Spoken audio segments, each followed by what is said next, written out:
आइए हम आपको युवा प्रतिनिधित्व शंभू सिंह भाटी जी, जो जिले ही नहीं, प्रदेश ही नहीं, देश के लिए अपने मन की बात आज आपके सामने करने जा रहे हैं।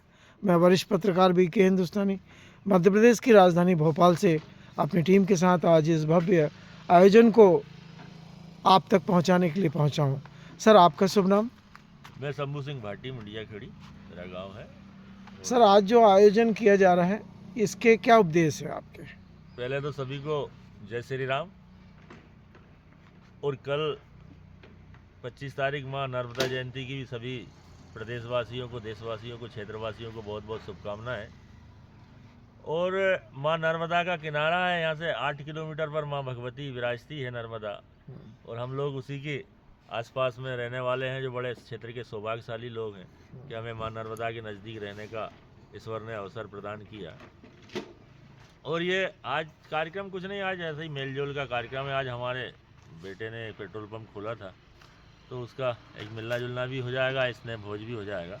तो एक ऐसे ही मिलना मेलजोल का कार्यक्रम भी रखा है। और माँ जयंती के अवसर भी चल रहा है, इस पर भंडारों की प्रथा है सनातन धर्म में, तो एक भंडारा टाइप का ही कार्यक्रम कह सकते हैं। आपके भंडारा जो शब्द है वो पूर्ण शांति के लिए और स्वाद के लिए भंडारे का एक अपना महत्व हो जाता है।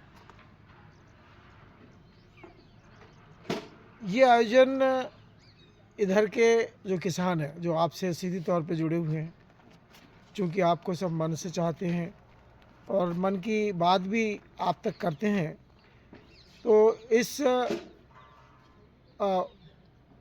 आयोजन में जो वैज्ञानिक लोग आ रहे हैं, किसानों को उनके किसानी क्षेत्र के बारे में जानकारी देने के लिए, तो वे वैज्ञानिक क्या जिला स्तर के हैं कि प्रदेश स्तर के हैं कि अनुभवशील हैं?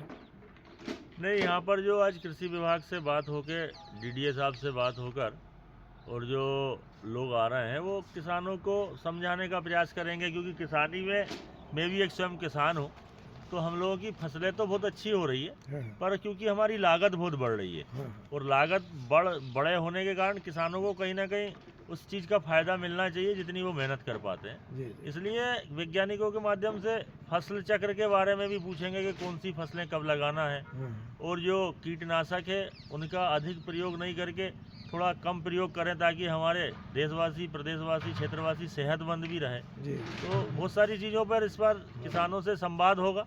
किसान जो अपनी समस्या को बताएंगे और वो समस्या सुन के वैज्ञानिक अपनी उस समस्या को हल करेंगे, या उसका कुछ अपने को बताएंगे कि भाई इसमें आप ये नहीं तो ये कर सकते हो। अभी इस बार मक्का के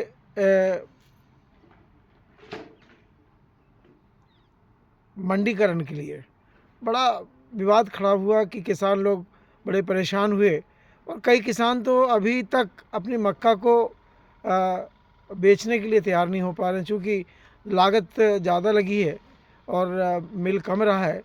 तो उनने सोचा क्यों ना अब इसको हम रोक के रखें, पर रोकने के बावजूद भी अब किसानों को वो फ़ायदा नहीं मिल पा रहा जो वो चाह रहे हैं। तो उसका क्या कारण हो सकता है? सही बात आपने बोली, क्योंकि हमारा क्या है कि बारिश का एक फसल चक्र था जिसमें हम लोग सोयाबीन बोया करते थे। जी जी। विगत वर्षों से सोयाबीन हमारी ज़मीनों में नहीं के बराबर हो रहा है, अफलन की स्थिति हो जाती है, कुछ ना कुछ प्रॉब्लम हो जाती है। तो दूसरी फसल पे आप मक्का पे गए किसान जी, तो अधिक मक्का हो गई और मक्का की क्रॉप अच्छी हुई और फसल अच्छी पैदा हुई जी जी। पर फिर भी समर्थन जो मूल है MSP पे जो सरकार ने बोला था कि हम 2400 रुपये खरीदेंगे, और वो कहीं ना कहीं सरकार नहीं खरीदी। अब क्या वजह रही, सरकार क्यों नहीं खरीद पाई उसको, पर मैंने विधायक जी और सांसद जी से बात की थी, और मैंने कहा था कि हमारे प्रदेश के मुखिया सम्माननीय मोहन यादव जी को आप इस बारे में अवगत कराएं, तो कम से कम किसान की लागत तो निकले कि जो उसने मक्का बोई है और जो किसानी में उसने पैदा किया और मंडी ले जाके बेच रहा है, तो उसमें लागत यदि किसान की निकल जाए, मिलना तो इस बार संभव नहीं है कि मिलेगा, पर इसमें मेरे को ये लगता है कि इस बार प्रदेश के मुखिया जी को अपने पूरा सर्वे करवाना था, और माननीय जो हमारे जनप्रतिनिधि लोग हैं उनका एक प्रतिनिधिमंडल मिलकर माननीय मुख्यमंत्री जी से बात करते, और उस पर मेरे को लगता है कि 500 रुपये भावांतर की ज़रूरत अब मक्का के ऊपर थी। जी जी। यदि 500 रुपये मक्का पे यदि भावांतर का मिलता हाँ, तो उसकी बात होती, और आज किसान वास्तव में हाँ, अपने आप में सक्षम हो जाता, और वो बहुत अति आवश्यकता थी। पर अब क्या हुआ, कैसे नहीं कर पाए, ये कहीं ना कहीं एक विचारणीय चीज़ है कि इसको हम आगे आने वाले समय में ये दोबारा नहीं दोहराई जाए किसानों के साथ, तो अच्छी बात। नहीं दोबारा क्या, वो किसान तो इतना डैमेज हो गया है उस मक्के को लेकर। अभी हमने सर्वे किया तो किसान लोग तो इतने नाखुश हैं डॉक्टर मोहन यादव की सरकार से कि वो तो यहाँ तक कह रहे हैं कि अगली बार हम मक्का बोएंगे ही नहीं इस प्रदेश के अंदर में। हाँ, वही आज वैज्ञानिक हैं तो आज वो फसल चक्र के बारे में ही उनसे किया जाएगा कि हम क्या है कि हम सारे, एक तो किसानी है 99% हो गई। सरकार की ये व्यवस्थाएं बहुत अच्छी है कि उन्होंने यहाँ तवा डैम के माध्यम से पानी मिलता है, और फिर बाकी जो किसान बचते हैं उनको बिजली बहुत अच्छी भारतीय जनता पार्टी की सरकार मुहैया करवाती है। हाँ, तो भारतीय जनता पार्टी की सरकार के बारे में बिजली भी बहुत अच्छी करी तो बहुत अच्छी खेती होती है। हाँ, पर चूंकि हमारे यहाँ ज़्यादा फसलें हो जा रही है, और उसके बाद क्या कोई नीति में परिवर्तन करने की आवश्यकता है सरकार को, और माननीय मोदी जी को इन चीज़ों के बारे में अवगत कराना चाहिए। और माननीय मोदी जी ही एक ऐसे व्यक्ति हैं जो किसानों की बात का और किसानों की समस्या का हल कर सकते हैं। मैं वरिष्ठ पत्रकार भी के हिंदुस्तानी ये आज भी हैं संचालक, इनसे भी लेकर ये तो वो कार्यक्रम के पीछे आपको देखिए। अब हम इस बैठिए अब इसी